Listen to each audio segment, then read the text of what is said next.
In Once Human, while many deviants are hostile monsters, there's a key distinction. You can also capture friendly deviants to be your allies. These good deviants are a crucial part of the game's survival and progression mechanics. They come in various forms and serve different purposes, including combat companions.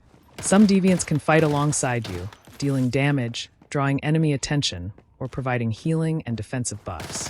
Examples include the Lone Wolf's Whisper, which can taunt enemies and buff your weapon damage, or the Festering Gel, which provides healing and a temporary fortification. Base automation. Other deviants are used to automate tasks at your base, like farming, mining, and cooking. The Digby Boy, for instance, can automatically mine ore, while the Chephosaurus Rex speeds up cooking. Resource and utility.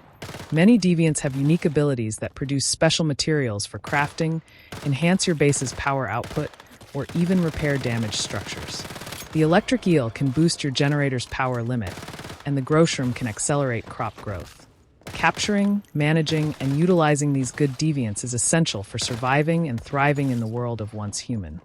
Hello and welcome, I'm White Reaper, and in this video I'll show you all the deviants you can get from Monolith and Silo in the Endless Dream scenario. So without wasting any more time, let's jump straight to the topic. First, Securement Silo Sigma. Here you will find Lethal Rabbit at the first boss and Butterfly's Emissary at the second boss. Lethal Rabbit is a territory deviation that gathers materials from the nearby native animal population, such as rawhide and meats, beast meat, pork, etc. Lethal Rabbit will not produce materials belonging to non-native animals. If you can't gather it, neither can Lethal Rabbit. This deviant will also not interfere and kill animals that you have captured and tamed. Butterfly's Emissary is a combat deviation that marks enemy weak spots, increasing the damage they receive.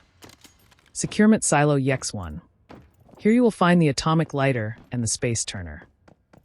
The Atomic Lighter is a crafting deviation that unlocks the Fusion Lighter recipe, a tactical item that can be thrown like a grenade to inflict blast damage.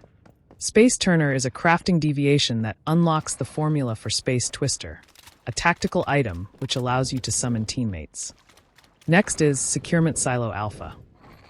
Here you will find H37 at the first boss and Orb Lightning at the end. H37 is a territory deviation that gathers materials available from nearby enemy strongholds, but only materials which are normally acquired from a disassembly bench, for example adhesive, electronic parts, rubber, etc. H37 will not gather anything not normally available nearby. If you can't gather it, neither can H37. Orb Lightning is a crafting deviation that unlocks Lightning Bottle, a tactical item which enhances nearby turrets, drones, and machine gun towers deployed by players. Securement Silo PSI. Here you will find Snow Globe.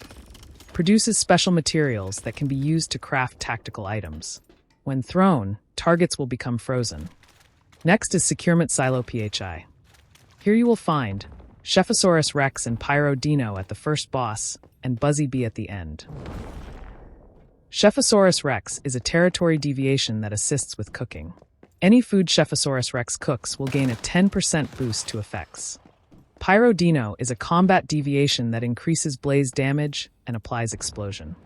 The Buzzy Bee is a territory deviation.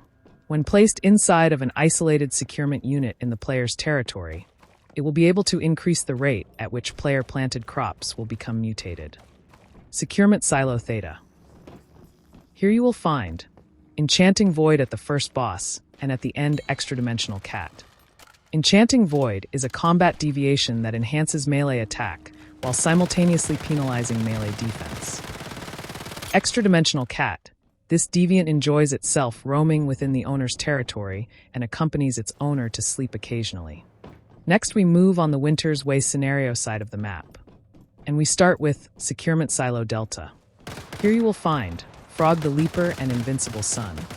Frog the Leaper is a crafting deviation that unlocks Spring Legs, a consumable that grants the Spring Legs Whim. Spring Legs Whim increases your jump height at the expense of increasing the stamina cost of jumping. Invincible Sun can participate in combat to periodically release blazing energy rays, which attack all nearby enemies, inflicting continuous burn damage. Securement Silo Yex1 Divergence. Here you will find Hydronaut Fish. Hydronaut fish is a territory deviant who will collect seawater and occasionally catch fish for you. This is useful to stock up on resources such as salt and meat for cooking. Securement Silo PSI Divergence. Here you will find Ice Pot.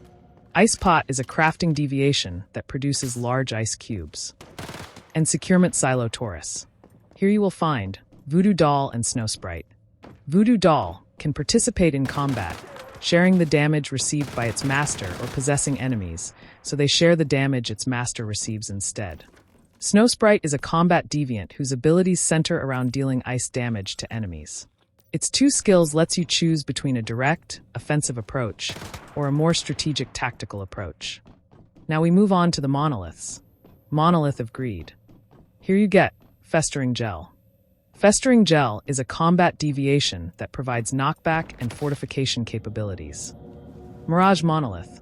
Here you get Dreamcatcher. Dreamcatcher is a crafting deviation that unlocks the Weaver, a consumable that grants Dreamcatcher Whim when used. A player with Dreamcatcher Whim will leave a spider web on the ground when rolling, chaining any approaching enemies. Gaia Cliff Monolith. Here you get Harvseed. Harvseed is a crafting deviation that unlocks living armor, a consumable that grants the Chloro Armor Whim. Chloro Armor applies a buff to restore HP to 100% when critically injured. Monolith of Thirst. Here you get Lone Wolf's Whisper. Lone Wolf's Whisper can participate in combat, will transform into a black wolf and attack enemies. Avalanche Monolith. Here you get Tar Pudding. Tar Pudding gathers fuel around the territory. While working at the refinery facility, accelerates fuel conversion efficiency. Next and the last is Tundra Monolith. And from here you get the Zap Cam. Zap Cam automatically seeks a target, then teleports to the target's location to take a photo, dealing status damage and causing them to receive 16.2% more weapon damage. So, diverse and automated resource production. Different deviants specialize in producing different materials. Combat versatility. Deviants aren't just for your base. Many are excellent combat companions. They can provide a wide range of support, from acting as a tank to drawing enemy fire, to providing healing and defensive buffs. Having a collection of combat-focused deviants allows you to choose the best one for a given situation, whether you're facing a tough boss, a horde of smaller enemies, or another player in PvP. Strategic advantages and utility.